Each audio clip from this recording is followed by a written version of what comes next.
سورۃ التین مکیہ ہے اور یہ 8 آیت ہے. اللہ اکبر وللہ الحمد.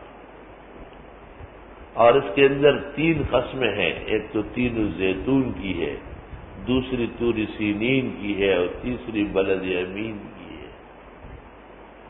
اور اس میں 3 احسانات ہیں. ایک انسان کی تخلیق احسن تقویم میں ہے، اور دوسرا اس کو ایمان و اعمال صالحہ کی توفیق ہے، اور تیسرا اس کے لیے اجر ہے نہ ختم ہونے والا.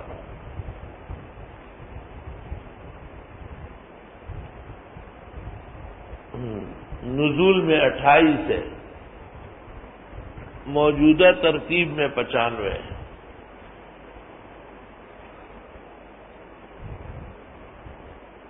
والتین قسم ہے انجیر کی، والزیتون اور زیتون کی. انجیر ایک محترم پھل ہے. کہتے ہیں آدم علیہ السلام جب جنت میں بے آبرو ہوئے تو انجیر نے پتہ دے دیا تھا، اس لیے انجیر سے پتہ توڑنے سے دودھ نکلتا ہے. اس کو مشابہت ہو گئی انسان کے ساتھ، اور بہت زیادہ فوائد اور برکات اللہ نے اس میں رکھی ہے. قدیم زمانے میں کہا جاتا تھا کہ 3 چیزیں زیادہ محترم. ایک بیری جس کا ذکر سورۃ نجم میں ہے، دوسری انجیر اور تیسری زیتون.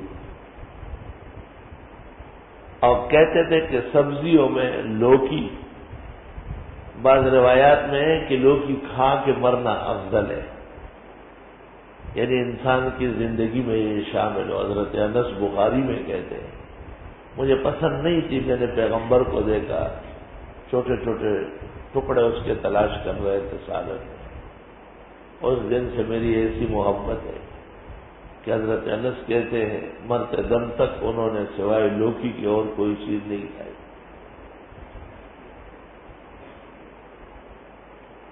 والتین قسم ہے انجیر کی. پیٹ کے بعض امراض، جسم کے بعض نازک جگہوں کے زخم، ان کا بہت مؤثر علاج ہے. صبح انجیر 3 عدد پانی میں رکھے اور شام کو سوتے وقت پی لے، اور شام کو پانی میں بھگوئے اور صبح پی لے. بعض نازک مقامات پر ورم اور زخم سے اللہ جلدی نجات دے دے. والزیتون اور زیتون کی قسم. زیتون بھی ایک درخت ہے اور اس میں پھل آتا ہے، عربوں کا منبع کا خوراک ہے. ہماری پشتوں میں زیتون کو خوانہ کہتے ہیں. خوانہ کوہستان کے پہاڑ بھرے ہوئے، اور اسے تیل نکلتا ہے، وہ زیت کہلاتا ہے. زیت. جن ملکوں میں زیتون کا استعمال زیادہ ہے وہاں دل کی بیماریاں نہیں ہیں، کیونکہ یہ بھی ان تیلوں میں سے ہے جو جمتا نہیں ہے. البتہ گرم زیادہ ہے استعمال باندازہ.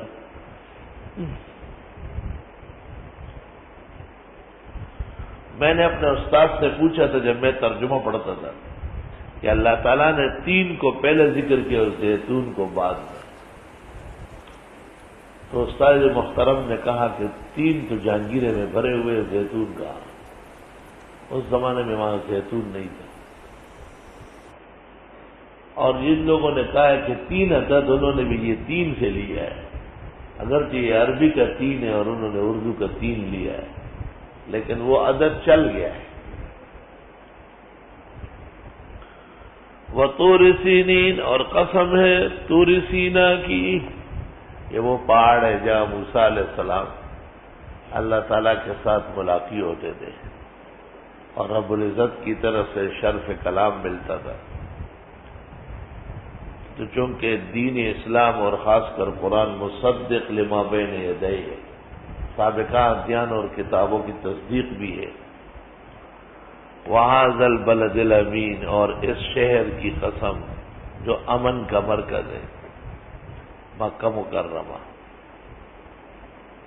من دخلہ کان آمنا لقد خلقنا الانسان فی احسن تقویم، البتہ تحقیق ہم نے پیدا کیا انسان کو بہت بہترین قالب میں، بہت عمدہ سانچہ ہے اس کا سر اوپر ہے، اکثر مخلوقات کا سر نیچے ہے۔ اس کے جسم کو اللہ تعالیٰ نے بہت ساری ذلتوں سے بچایا ہے، اور اس کو اپنے سوا کسی اور کے سامنے سر جھکانے سے منع کیا ہے، اور مخلوقات میں بہترین ڈول ڈال اللہ رب العالمین نے انسان کو دیا ہے۔ لیکن انسان اس نعمت غالب اور یہ عمدے میں سانچے میں ڈلنے کی نعمت کا شکر کہاں تک کرتا ہے؟ ثم رددناہ اسفل سافلین، پھر اس کو لوٹا دیتے ہم بدترین ذلتوں میں۔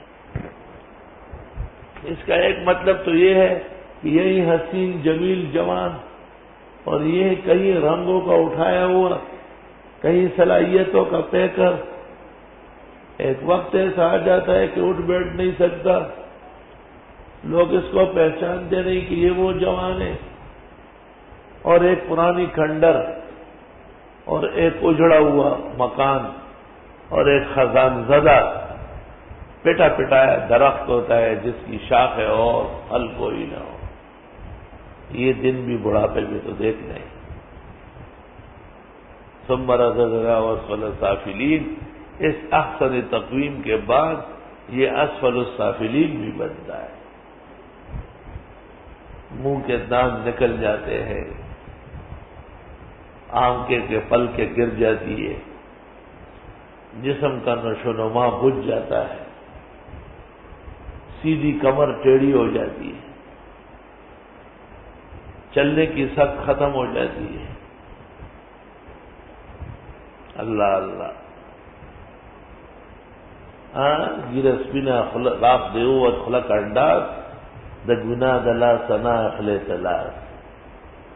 رحمان بابا کہتے ہیں بال جھڑ رہے ہیں، دانت خالی، منہ خالی ہو گیا، لیکن ہو وہی پرانا پاپی۔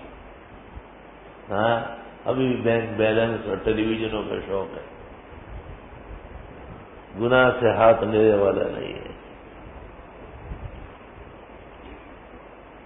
دوسری تفسیر یہ ہے ثم رددناہ اسفل سافلین، کہ اگر اس احسن تقویم کا شکر نہ کیا گیا اور ایک اللہ کی عبادت نہ کی گئی تو اس کے نتیجے میں اور سزا میں اللہ اس کو ذلیلوں سے زیادہ ذلیل کر دے گا۔